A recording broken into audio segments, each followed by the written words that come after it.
பன்னிரு பாட்டியல் அதனுடைய வினாவிடை பகுதி பார்த்து வருகின்றோம். அதன்படி இன்றைக்கு பிள்ளைப்பாட்டு, சாதகம் இது போன்ற வினாக்கள் பற்றி நாம் காண்போம். வினாவிடை பகுதியை முழுமையாக பாருங்கள். நன்றி. வாங்க வினாவிடை பகுதிக்குள் செல்லலாம்.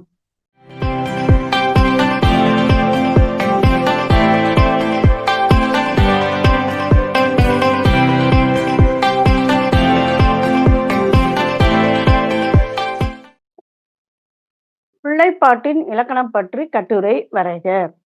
பிள்ளைப்பாட்டு பிள்ளைப்பாட்டு என்பது பிள்ளைத்தமிழ், பிள்ளைக்கவி என்ற வேறு பெயராலும் கூறப்படும்.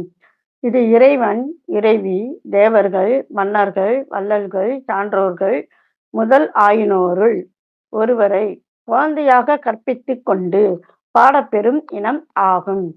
இது ஆண்பால் பிள்ளைத்தமிழ், பெண்பால் பிள்ளைத்தமிழ் என்று இரண்டு வகைப்படும். திருமலை முருகன் பிள்ளைத்தமிழ், மதுரை மீனாட்சி அம்மை பிள்ளைத்தமிழ். இது ஆண்பால் பிள்ளைத்தமிழ், இது பெண்பால் பிள்ளைத்தமிழ்ப்பா. சரிங்களா? இப்ப ஆண்பால் பிள்ளைத்தமிழ்னா என்ன?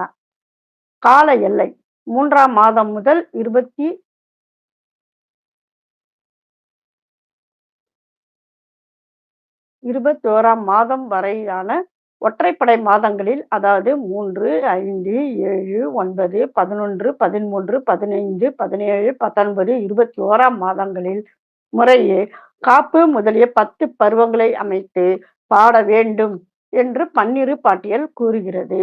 இனி 1 முதல் 5 ஆண்டு அளவாக, அதாவது பிறப்பு முதல் 6 மாதங்களாக கூட்டி 10 பருவமும் பாடலாம் என்கிறார் பொய்கையார். ஆண்பாலை பிறப்பு முதல் 16 ஆண்டு வரை வைத்து பாடலாம் என்று இந்திரகாளியரும், அரசன் முடிசூடிய பின்னர் பிள்ளை பாடல் ஆகாது என்று பரணரும் கூறுகின்றனர். பார்த்துக்கோங்கப்பா, யார் யார் எந்தெந்த கருத்து கூறுகிறார்கள் என்று பார்த்து கொள்ளுங்கள். சரிங்களா? இப்ப 10 பருவங்கள் சொன்னாங்க. அந்த பருவங்கள் ஆண்பாலுக்கு காப்பு, செஞ்சீரை, தாள், சப்பானி, முத்தம், வருகை, அம்புலி, சிற்றில், சிறுபறை, சிறுதேர் என்னும் 10 பருவங்கள் பாட வேண்டும் என்று பன்னிரு பாட்டியல் கூறுகிறது.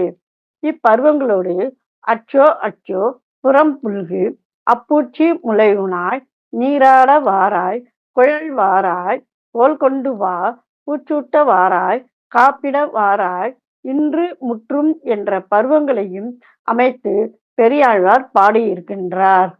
சரிங்களா? காப்பு பருவம் திருமால், சிவன், நான்முகன், பிள்ளையார், முருகன், சூரியன், பைரவர், சப்தமாதர், இந்திரன், சாத்தன், குபேரன், காளி, 33 தேவர், திருமகள், நாமகள், சந்திரன் முதலிய தெய்வங்களுள் 11 பேரை காப்புக்குரிய தெய்வங்களாக வைத்து 11 பாடல் பாட வேண்டும். காப்பின் முதல் செய்யுளை திருமாலுக்கு உரியதாக அமைக்க வேண்டும். திருமால் காத்தல் கடவுள் ஆகலானும், திருமகளோடு கூடியிருப்பவன் ஆகலானும், முடி, கடகம், தார், குழல், நூல், மணிப்பூன் ஆகியவற்றை அணிபவன் ஆகலானும் திருமாலு முன்னுற மொழிகளுக்கு உரியவன் ஆவான். சரிங்களா? சிவனையும் மாதரையும் காளி முதலியோரையும் காப்புக்கு கூறும் இடத்து அவரது கொலை தொழிமையும் கொடுமைப்பாட்டையும் கூறாமல் அவரது பெயரும் அடையாளங்களும் மட்டுமே கூறல் வேண்டும். சரிங்களா? இவர் சிவன் அழிக்கின்ற கடவுள் அப்படிங்கிறதுனால அதே மாதிரி காளி இவங்கெல்லாம் கொலை தொழில் புரிபவர்கள், அதனால அந்த கொடுமைப்பாட்டையெல்லாம் சொல்லக்கூடாது, பெயர் அடையாளம் மட்டும்தான் சொல்லணும் அப்படிங்கிறாரு. அடுத்து அம்புலி பருவம். அம்புலியை அழைக்கும் போது, அம்புலி அப்படின்னா நிலான்னு அர்த்தம். காம, தான, பேத, தண்டம் என்ற 4 உபாயங்கள் அமையுமாறு பாட வேண்டும். பாடல் அமைப்பு பிள்ளைத்தமிழை ஆசிரிய விருத்தம், பண்ணப்பாடல் அதாவது சந்த விருத்தம், கலி விருத்தம் என்பவற்றால் பாட வேண்டும் என்று பன்னிரு பாட்டியல் கூறுகிறது. சிலர் நெடு வெண் பாட்டாக, அதாவது பகருடை வெண்பாவாக பாட வேண்டும் என்று கூறுவர். காப்பு பருவத்தை 9 அல்லது 11 பாடல்களாலும், மற்ற பருவங்களை 10 பாடல்களாலும் பாட வேண்டும். சரிங்களா? இது பற்றி ஒரு தனி பதிவு நம்மள்ட்ட இருக்குங்க. இணைப்பை இணைக்கிறேன், இணைத்து பதியுங்கள். உவமைகள் ஆண்மகனுக்கு 12 ஆண்டு நிகழும் பருவத்தில் கதிர் இளம்பிறை, புலிப்பறல், புஞ்சர குழவி, கோளரி குருளை, அடல் இள விடை என்ற உவமைகள் கூறத்தகும். எல்லாமே பார்த்தீங்கன்னா வீரத்துக்கு உரியது. அதனால அடுத்து பெண்பால் பிள்ளைத்தமிழ் கால எல்லை 3ஆம் மாதம் முதல் 21ஆம் மாதம் வரையான ஒற்றைப்படை மாதங்களில் முறையே காப்பு முதலிய பருவங்களை பாட வேண்டும் என்று பன்னிரு பாட்டியல் கூறுகிறது. ஆண்பால் பிள்ளை தமிழ் சொன்ன அதேதான். பிறப்பு முதல் 6 மாதங்களாக கூட்டி 5 ஆண்டு அளவாக 10 பருவமும் பாடலாம் என்கிறார் பொய்கையார். ஏற்கனவே சொன்ன அதே கருத்து தான். இப்ப பருவம் ஆண்பாலுக்கு கூறிய 10 பருவங்களில் ஈற்றில் சொன்ன, அதாவது இறுதியில் சொன்ன சிற்றில், சிறுவரை, சிறுதேர் என்ற மூன்றையும் பெண்பாலுக்கு நீக்கிவிட்டு சிற்றில் இழைத்தல், சிறுசோறு ஆக்கல், குழமகன், ஊசல், 12ஆம் வயதில் நோக்கும் காமன் நோன்பு என்ற பருவங்களை சேர்த்து கொள்ள வேண்டும் என்று பன்னிரு பாட்டியல் கூறுகிறது. இனி ஆண்பாலுக்கு உரிய சிற்றில் முதலிய மூன்றையும் நீக்கிவிட்டு பெண்பாலுக்கு கயங்கு, அம்மானை, ஊசல் என்ற பருவங்களை சேர்க்க வேண்டும் என்று இலக்கண விளக்க பாட்டியல் கூறுகிறது. ஆனால் ஒரு சில புலவர்கள் அம்மானை, நீராடல், ஊசல் என்ற பருவங்களை அனைத்தும் பாடி இருக்கின்றனர். சரிங்களா? காப்பு பருவம், அம்புலி பருவம், பாடல் அமைப்பு என்ற தலைப்புகளை ஆண்பால் பிள்ளை தமிழுக்கு கூறியவாறே எடுத்துக்கொள்ளுதல் வேண்டும். சரிங்களா? இப்போ ஓமைகள் ஆண்பாலுக்கு சொன்னாங்களே அது மாதிரி பெண்பாலுக்கு, பெண்களுக்கு மான்கன்று, மயிர்பிள்ளை, தேனின் தேரல், கரும்பின் இளமுலை, கல்லாக்கிள்ளை, இளந்தளிர்வல்லி முதலிய ஓமைகள் கூறத்தகும். சரிங்களா? அப்ப பிள்ளைப்பாட்டுக்கு மேற்கண்ட இலக்கணம் கூறப்பட்டிருக்கணும். கவிஞர்கள் சில மாற்றங்களும் செய்து பாடியுள்ளனர். அரசன் முடிசூடிய பின் பிள்ளைத்தமிழ் பாடலாகாது என்ற விதியை மீறி குலோத்துங்க சோழன் பிள்ளைத்தமிழ் அவன் முடிசூடிய பின் பாடப்பட்டுள்ளது. பெரியாழ்வார் கலித்தாழிசைகளால் பாடியுள்ளார். பருவத்துக்கு 10 பாடல் என்ற வரையறை மீறப்பட்டு ஒவ்வொரு பாடல் 3 பாடல், 5 பாடல் எனவும் பாடப்பட்டுள்ளன. அம்புலி பருவத்தில் சாம, தான, வேத, தண்டம் அமைத்து பாட வேண்டி இருப்பதால் பிள்ளைத்தமிழுக்கு அம்புலி புலியாம் என்ற வழக்கு ஏற்பட்டுள்ளது. சுருங்க சொன்னால் சிற்றிலக்கிய வரிசையில் பிள்ளைத்தமிழ் உயரிய இடம் வகிக்கிறது என்றே கூற வேண்டும். சரிங்களப்ப? அடுத்த வினா, பிள்ளைப்பாட்டினை ஆண் பெண் இரு பாலின் மேல் வைத்து விளக்கம் தருக. அது என்ன செய்யணும் அப்படின்னா, இப்ப நம்ம பார்த்தோம் இல்லையா, ஆண்பால் பிள்ளைத்தமிழ், பெண்பால் பிள்ளைத்தமிழ், அந்த மாதிரி வைத்து அந்த விடைகளை அப்படியே எடுத்து எழுதணும்ப்பா. சரிங்களா? இப்ப அடுத்த வினா என்ன கேட்கிறாங்க, சாதகம், குடைமங்கலம், ஒருபோகு என்பவற்றின் இலக்கணங்கள். ஜாதகம் அப்படின்னா நம்ம வடமொழியில ஜாதகம்னு சொல்லுவோம். உன் ஜாதகம் எனக்கு தெரியும் அப்படிம்போம். அந்த ஜாதகத்தை தூய தமிழ்ல சாதகம்னு சொல்றாங்க. சாதகம்னா பிறப்புன்னு அர்த்தம்.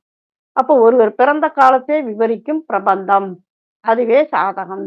அதாவது ஒரு மகவு தோன்றிய காலத்தை, கலியுகத்தில் பொருந்திய ஆண்டின் எண்ணிக்கையும், அதனோடு ஒத்த சாலி, வாகன, சகம் ஆகிய ஆண்டின் எண்ணிக்கையும், பிரபவாதி ஆண்டில் இன்ன ஆண்டு என்பதும், அதே சமயம் இயற்கை இருக்கு இல்லையா, ஞாயிறு அதாவது மாதம், பக்கம், வாரம், வாரம்னா கிழமைன்னு அர்த்தம், எடுத்துரைத்து இன்னாருக்கு இன்ன மகவு பிறந்தது என்று கூறுவது ஆகும்.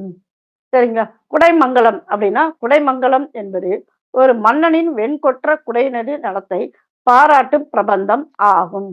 இது 10 நேரிசை வெண்பாக்களால் பாடப்பெறும். வெண்பாவின் முதல் 2 அடிகளில் குடையின் தொழில் சிறப்பு, பின் 2 அடிகளில் குடையின் தனித்தன்மை இரட்டிப்பாக புகழ்ந்து அரசனையும் புகழ்ந்து இந்த அரசனின் குடை என்று முடிக்க வேண்டும். புரியுதுங்களா? வெண்பாவால பாடுறோம். முதல் 2 அடியில பார்த்தோமானால் குடையினுடைய தொழில் சிறப்பு, அடுத்த 2 அடிகள்ல பார்த்தோமானால் அந்த குடையினுடைய தன்மை இரட்டிப்பாக புகழ வேண்டும். இறுதியில் மன்னனுடையதையும் வைத்து பாடுதல், அப்படி பாடி முடிக்கணும். சரிங்களா? அதாவது வெண்பாவின் ஈற்றடியின் ஈற்றுச்சீர் குடை என்று அமைய வேண்டும். இதன் நேரிசை வெண்பாக்கள் ஈற்றடி ஒழிய ஏனைய 3 அடிகளும் கட்டளை அடியாக எழுத்து எண்ணிக்கையில் தம்முள் ஒத்தனவாக அமைய வேண்டும். சரிங்களா? மற்றும் மோனை, எதுகை என்ற இரு தொடைகள் பொருந்தி இருக்க வேண்டும்.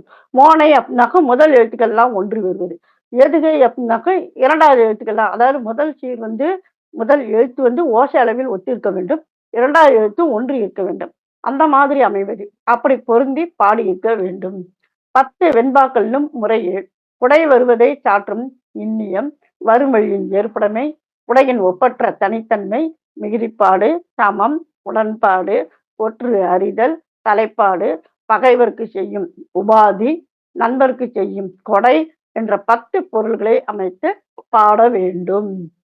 சரிங்களா? இப்ப அடுத்து ஒருபோகு அப்படிங்கிறாங்க. ஒருபோகுன்னா தேவபாணி. ஒருபோகு என்பதற்கு தேவபாணி என்ற வேறு பெயர் உண்டு. இது முன்னிலையாக வேணும், படர்க்கையாக வேணும். ஒருபோகு என்னும் செய்யுள் வகையால் கடவுளை பயிற்றுவதாக. பயிற்றுதல்னாக்க திட்டுதல்ன்ற பொருள் இல்ல. கடவுளை அப்படியே பரவி ஆ அவர்தான் அப்படிங்கிற மாதிரி பரவுவதாக பாடும் பிரபந்தம் ஆகும். இது அம்போதரங்க ஒருபோகு, பல்லக ஒருபோகு, கொச்சக ஒருபோகு என 3 வகைப்படும். சரிங்களா?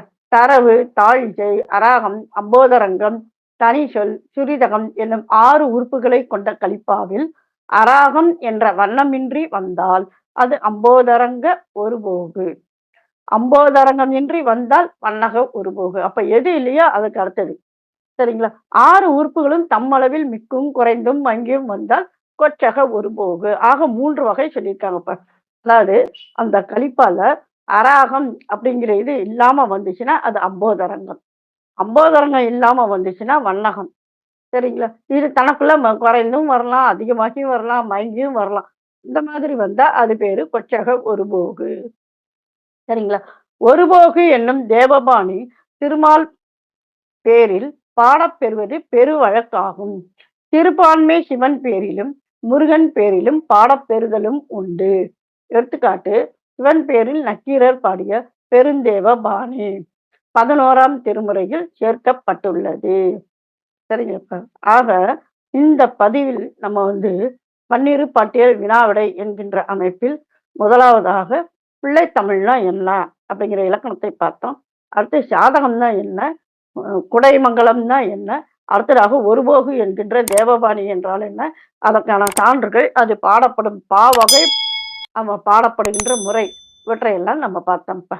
சரிங்களா? இதனோடு தொடர்புடைய பதிவுகள் இணைக்கின்றேன். அவற்றை இணைத்து படியுங்கள். சரிங்கப்பா. மீண்டும் ஒரு புதிய பதிவில் சந்திப்போம். நன்றி, வணக்கம்.